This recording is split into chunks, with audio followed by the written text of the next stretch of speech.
அன்புக்குரிய மாணவ செல்வங்கள் அனைவருக்கும் இனிதான வணக்கங்கள். இந்த காணொலியிலே கைகுலுக்கல் தொடர்பான விளக்கத்தினை பார்க்க இருக்கின்றோம். கைகுலுக்கலினை கைலாகு என்றும் அழைப்பார்கள். ஒரு இறுதி பரீட்சையிலே கைகுலுக்கல் என்ற சொல்லுக்கு பதிலாக கைலாகு என்ற சொற்பதம் பயன்படுத்தப்பட்டிருந்தது. எனவே அதனை நாங்கள் தெரிந்து கொள்ள வேண்டும். கைகுலுக்கல் அல்லது கைலாகு என்று அழைப்போம். கைகுலுக்கல் தொடர்பாக பார்க்கின்ற போது ஏற்கனவே நான் வாழ்த்து மடல் தொடர்பாக விளங்கப்படுத்தி இருந்தேன். அதிலிருந்து ஒரு சிறிய ஒரு வேறுபாட்டை மாத்திரமே இது கொண்டிருக்கும். அதற்கான விளக்கத்தையும் பார்ப்போம். உதாரணமாக 4 நண்பர்கள் தங்களுக்கு இடையிலே கைகுலுக்கி கொண்டிருந்தால் எத்தனை கைகுலுக்கள் இடம்பெற்றிருக்கும் என்ற வினாவுக்கான விடையினை பார்க்கின்ற போது 4 நண்பர்களாக இருந்தால் அதிலிருந்து ஒன்றை கழித்து பெருக்க வேண்டும். பெருக்கிய பின்னர் வருகின்ற விடையினை 2ஆல் வகுக்க வேண்டும்.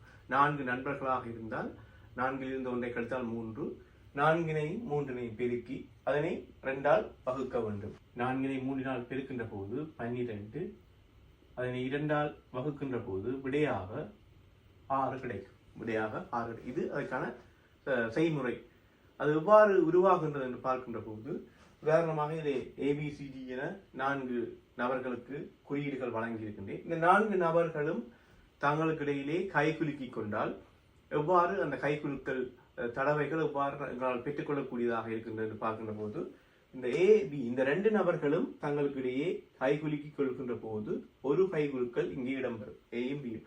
எனவே இவர்கள் மீண்டும் கைகுலுக்க மாட்டார்கள் என்பதை நினைவில் கொள்ள வேண்டும். 2 நபர்கள் தங்களுக்கு இடையிலே கைகுலுக்கி கொண்டால் அவர்கள் மீண்டும் கைகுலுக்க மாட்டார்கள். எனவே இந்த 2 நபர்களும் கைகுலுக்கிக் கொள்வார்கள். அதே போல B, அடுத்ததாக D, இதிலே கைகுலுக்கல் இந்த 2 நபர்களும் கைகுலுக்கிக் கொள்வார்கள். அதே போல Cயும் Dயும், இது 3வது கைகுலுக்கல். Aயும் Cயும், இது 4வது கைகுலுக்கல். எனவே இந்த 4 பேரும் தங்களுக்குள்ளே கைகுலுக்கிக் கொண்டிருக்கின்றார்கள். ஒருவருக்கொருவர் கைகுலுக்க வேண்டுமாக இருக்கின்ற போது Aயும் Dயும் கைகுலுக்க வேண்டும். எனவே இது 5வது கைகுலுக்கல். Bயும் Cயும் கைகுலுக்கல் வேண்டும். இது 6வது. எனவே மொத்தமாக இதில் இருக்கின்ற 4 நபர்களும் தங்களுக்குள்ளே கைகுலுக்கி கொண்டிருக்கின்றார்கள்.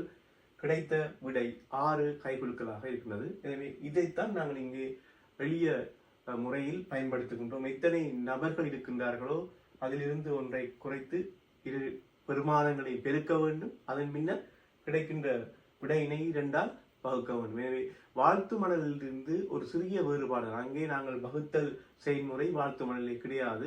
நேரடியாக பெருக்கின்ற போதே வாழ்த்து மடல்களுக்கான விடை கிடைக்கும். 4 நபர்கள் தங்களுக்கு இடையே வாழ்த்து மடல்கள் பரிமாறிக்கொண்டால் 12 வாழ்த்து மடல்கள் கிடைக்கும். அதே நேரம் அந்த 4 நபர்களும் தங்களுக்கு இடையே கைகுலுக்கி கொண்டால் 6 கைகுலுக்கள் மாத்திரமே கிடைக்கும். எனவே அதற்கான அந்த விளக்க முறைதான் இதிலே நான் உங்களுக்கு விளங்கப்படுத்தி. எனவே இது தெளிவாக விளங்க வேண்டும். ஏனென்று சொன்னால் இந்த கைகுலுக்கல் முறையானது உங்களுக்கு பல்வேறுபட்ட வினாக்கள் செய்வதற்கு மிகவும் பயனுடையதாக இருக்கும்.